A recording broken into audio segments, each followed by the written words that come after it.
Sunday, 19th December 2021. IMF deal will help Zambia improve the local economy, Msokotwane. Fight against corruption in Zambia seems not to be yielding effective results, Action Aid Zambia. Myths and misconceptions over COVID-19 vaccination affecting the campaign to increase vaccination uptake. Barbados becomes the world's newest republic, and Lewis Hamilton says it is not his choice to race at the Saudi Arabian Grand Prix.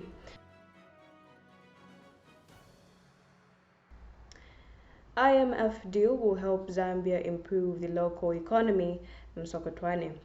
Minister of Finance and National Planning, Situmbeko Msokotwane, has told Parliament that the recent agreement the Zambian government has reached with the International Monetary Fund, when implemented, will help to improve the local economy. In a ministerial statement in Parliament on the IMF agreement with the Zambian government reached this week, Dr. Msokotwane said the planned reforms are aimed at restoring price stability, bringing the debt situation under control, and achieving higher inclusive growth. He said if nothing is done regarding Zambia's current economic status, the exchange rate will get worse, prices will escalate, and poverty will get out of hand. A staff-level agreement is an understanding between the IMF and the government on the economic and financial policies and reforms which the government will undertake over time. Dr. Msokotwane added that the planned removal of subsidies on fuel and electricity under the new International Monetary Fund program will help to narrow the gap between the rich and the poor. He said money to be saved from the removal of subsidies will go towards enhanced CDF, provision of free education and hiring of teachers. The finance minister, however, acknowledged that fuel and electricity consumers will feel the impact of subsidies removal.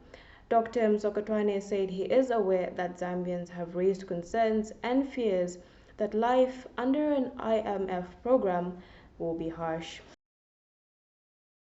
And in other local news, fight against corruption in Zambia seems not to be yielding effective results, Action Aid Zambia. Action Aid Zambia has said that the fight against corruption in Zambia seems not to be yielding effective results, as evidenced in the decline in the Corruption Perception Index, CPI.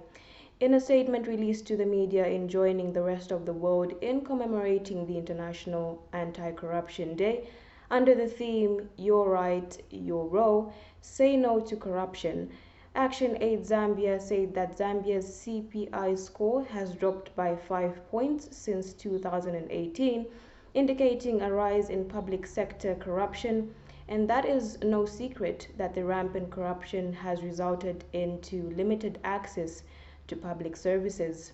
Action Aid Zambia further noted that it is unfortunate that in Zambia, most people who are involved in corrupt acts are not prosecuted, and that the prosecution rate is very low, especially among politically inclined officials and persons.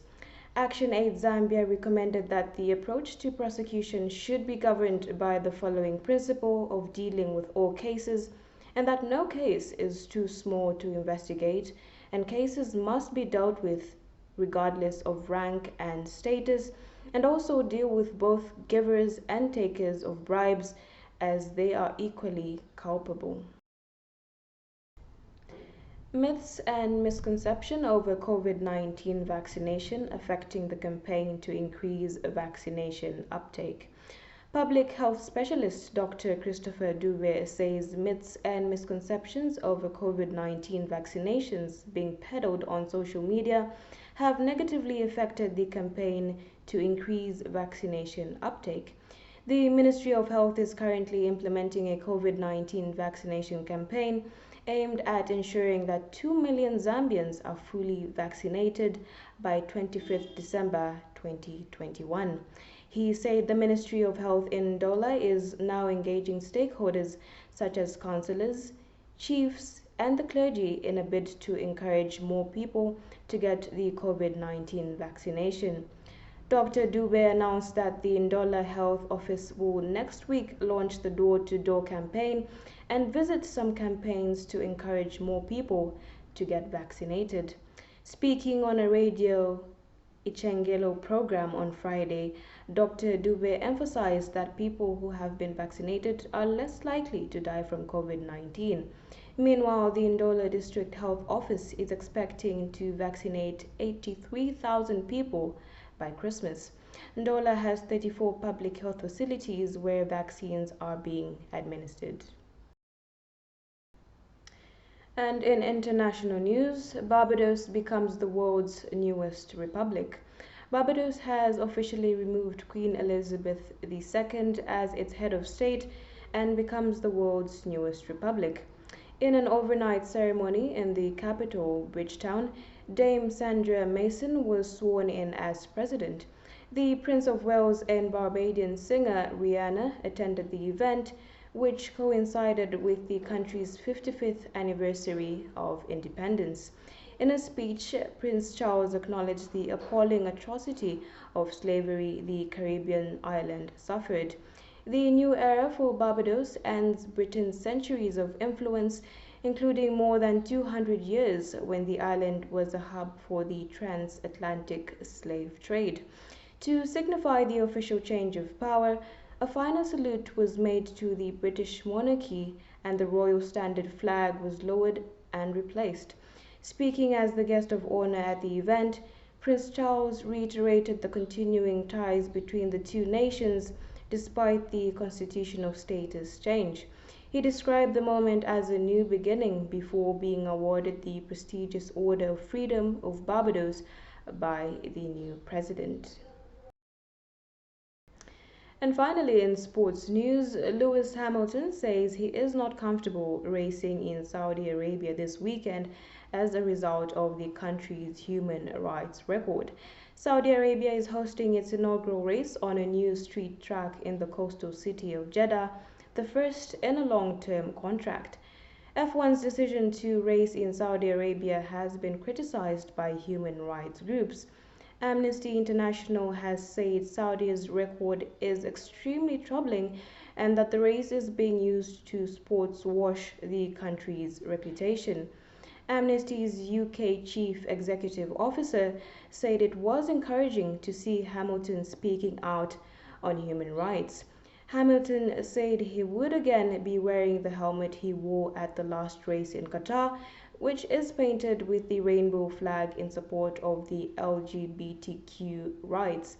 He described the situation for LGBTQ people in Saudi Arabia, where homosexuality is prohibited and punishable by flogging and imprisonment, as pretty terrifying. And in referring to the decision in 2018 to end the ban on women being able to drive, he said four-time champion Sebastian Vettel, who has also expressed his concern on human rights issues this season, organized a karting event for women on Thursday in Jeddah. As we end the news, a recap of stories making headlines. IMF deal will help Zambia improve the local economy, Msokotwane. Fight against corruption in Zambia seems not to be yielding effective results, Action Aid Zambia. Myths and misconceptions over COVID-19 vaccination affecting the campaign to increase vaccination uptake. Barbados becomes the world's newest republic, and Lewis Hamilton says it is not his choice to race at the Saudi Arabian Grand Prix. End news. Bye-bye.